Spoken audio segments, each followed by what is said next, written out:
Today, I want to discuss how we can cultivate greater energetic sovereignty through closing up the energetic leaks that drain and disempower us.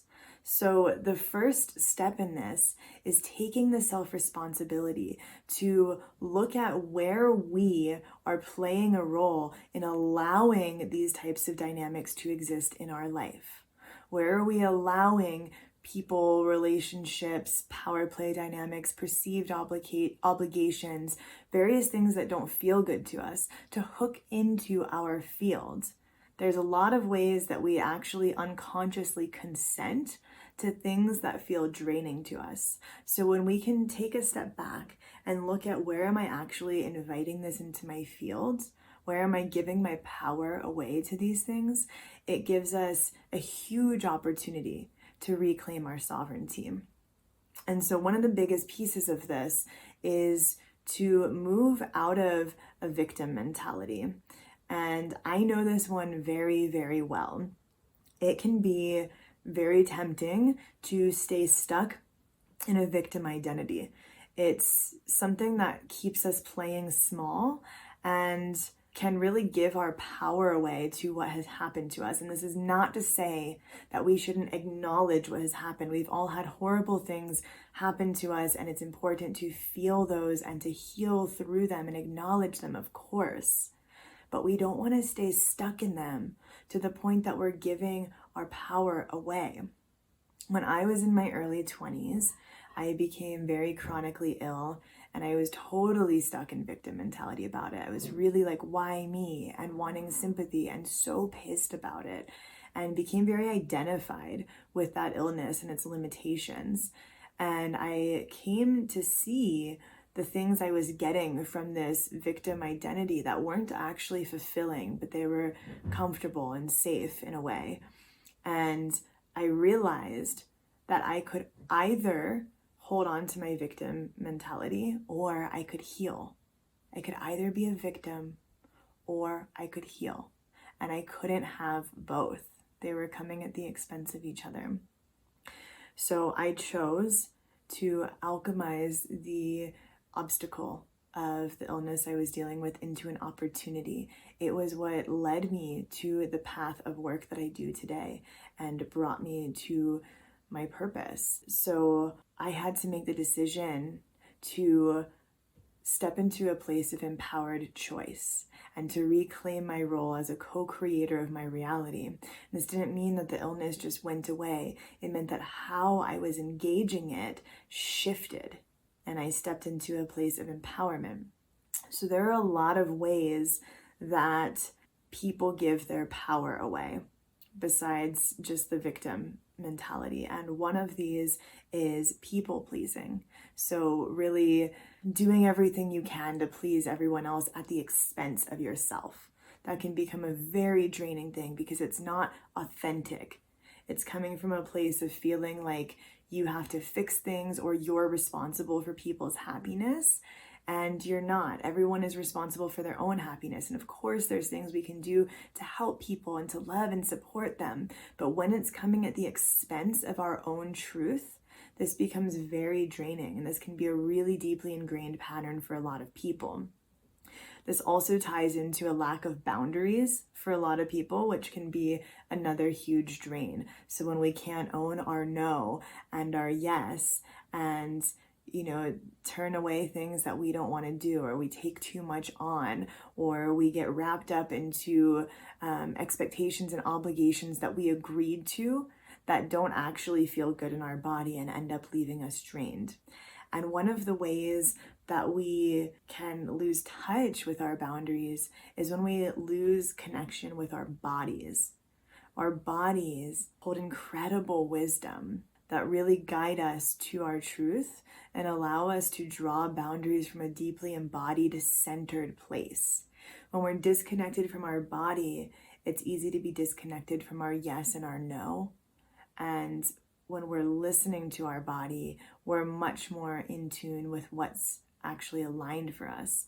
And if we are very, very empathic and we're feeling everyone else's stuff and we don't have strong boundaries, it can be incredibly draining. It can be a total mess. People can take advantage of us, and we can get stuck in all kinds of situations that we don't want to be in. So the body is an incredible way to be well resourced and grounded, and to really be able to listen to what we need and communicate and make decisions effectively based on what's best for us. The other major place that I see people giving their power away and getting into really draining situations is in relationship through blame and shame.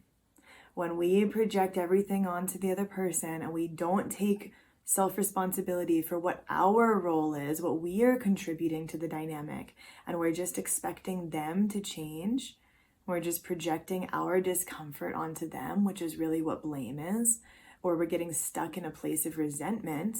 Resentment comes from when we've compromised ourselves and then we resent someone else for it, but really we resent ourselves for not holding true to our boundaries, for not claiming our power and being true to ourselves, for compromising.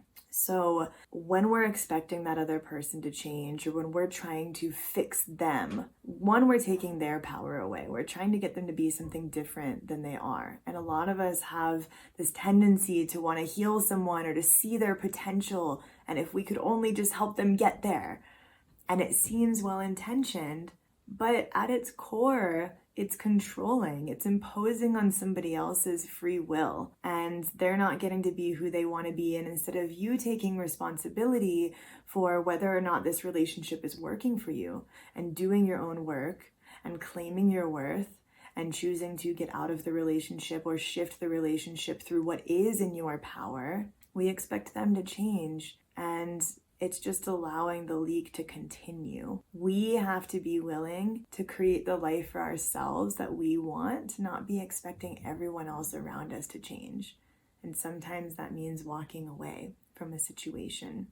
And I'll make another video on that later because that's a bigger topic. But that's a big place that I see people give their power away in relationship. So I'm going to offer a few things that you can do to really take power back into your own hands, to reclaim your energetic sovereignty. So the first step is to notice where these leaks are, to take ownership for where you are creating space for these types of dynamics in your life. And just by acknowledging them, just by having the awareness of what you're doing to perpetuate these patterns, this allows you to shift into a place of self-responsibility, to look at how can I engage this differently than I have been? How can I hold my energy in a different way and change this dynamic by exercising the power of choice? And because a lot of these choices that we make can be deeply unconscious, deeply habitual patterns that we've been doing for a long time. They can be really autopilot, even like defense mechanisms. People pleasing is a big defense mechanism.